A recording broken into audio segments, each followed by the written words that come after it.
So you remember from our previous videos, we followed the car all the way through from the beginning of when the car came in to all of the wrinkle finish coming off the cam cover and the inlet manifold, to removing the cam cover and the inlet manifold, to stripping it, to masking up, to painting it. So we now have the finished product. So it's all finished back together. And it is a big job, but it's worth it in the end because the result is, as you can see, a transformation.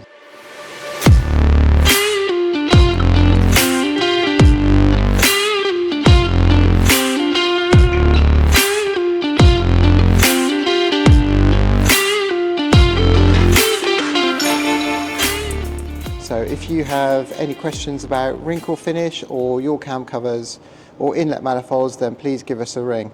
And keep an eye on our videos going forward for any of the other products and bits and pieces that we do that are similar to this. So thank you very much for watching.